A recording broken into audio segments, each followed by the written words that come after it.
You had the whole thing ready, not a vague feeling, an actual sentence, built and rehearsed, sitting behind your teeth. You knew exactly what you wanted to say. You knew it was true, and you knew this was the moment to say it. Then they looked at you and asked if everything was all right. And you said it's fine. You have done this in a meeting where you could see the plan was wrong. At a dinner table where someone said something you disagreed with completely. In a relationship, at the exact moment the conversation cracked open and you could have told the truth, and instead you watched yourself close it. Walking away afterwards, you probably called it keeping the peace. Maybe you told yourself it was not worth it, or now was not the time. There is a name for this in the research. There are numbers attached to it, and one of those numbers suggests it is close to universal. There is also a finding here that almost everybody gets backwards, including people who write about workplace culture for a living. We assume people go quiet because they are frightened of what will happen to them. That is not the most common reason. And the real reason explains why silence feels so completely sensible in the moment, right up until it does not. I will come back to it, because it changes what your silence is actually doing. Start with how common this is, because the scale surprises people. In 2003, Francis Milliken, Elizabeth Morrison, and Patricia Hewlin published a study in the Journal of Management Studies with a direct title, An Exploratory Study of Employee Silence. They sat down with 40 full-time employees across a range of industries, people who had held their jobs for around 4 years on average, and asked them a simple question. Have you ever been in a situation at work where you felt unable to raise an issue with a supervisor, even though you thought that issue mattered? 85% said yes. Not 85% had considered it. 85% had lived it. They had held something they believed was important, looked at the person who needed to hear it, and said nothing, and the things they withheld were rarely trivial. People stayed quiet about problems with a manager's own performance, about pay, about processes they could see were broken, about colleagues who were struggling. The exact information the organization most needed was the information least likely to travel, so the behavior is close to universal. The question is, what drives it? Here's where the assumption fails. If you ask people why someone stays quiet at work, you get a fairly consistent answer. They are scared of getting punished, they will lose the promotion, get frozen out, maybe lose the job. Silence looks like self-protection against a powerful person who can hurt you. That is not what the researchers found. The most frequently mentioned reason for staying silent was the fear of being viewed or labeled negatively, and as a result of damaging valued relationships. Read that carefully, because the distinction is everything. The dominant worry was not about consequences landing on you. It was about becoming a certain kind of person in other people's eyes. The complainer, the difficult one, the person who always has a problem, not a trouble, but a troublemaker.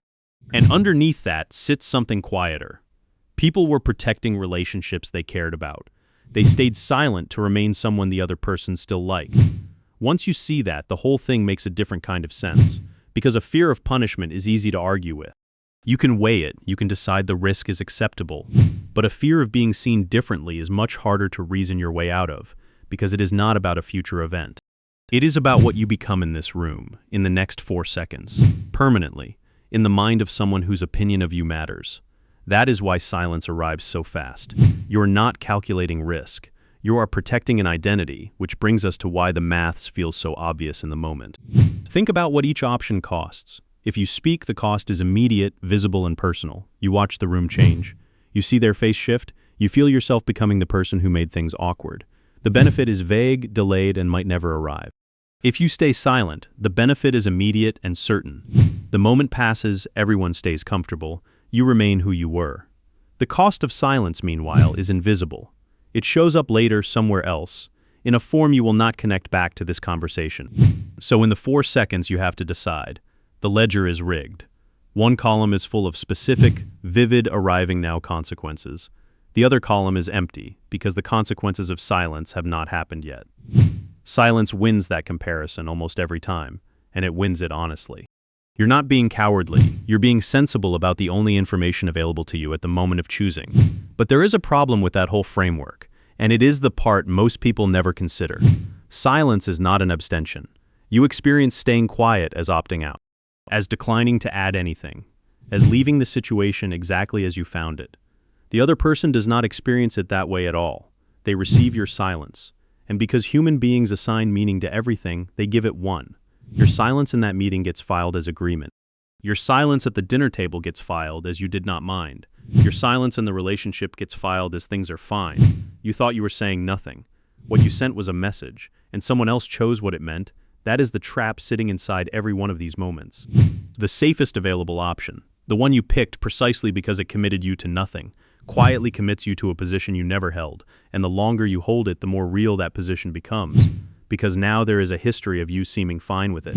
There is a second consequence, and this one reaches past you. In 1974, the political scientist Elizabeth Noel Neumann described something she called the spiral of silence. Her observation was that people read the room before they speak. If your view seems to be in the minority, you're much more likely to keep it to yourself.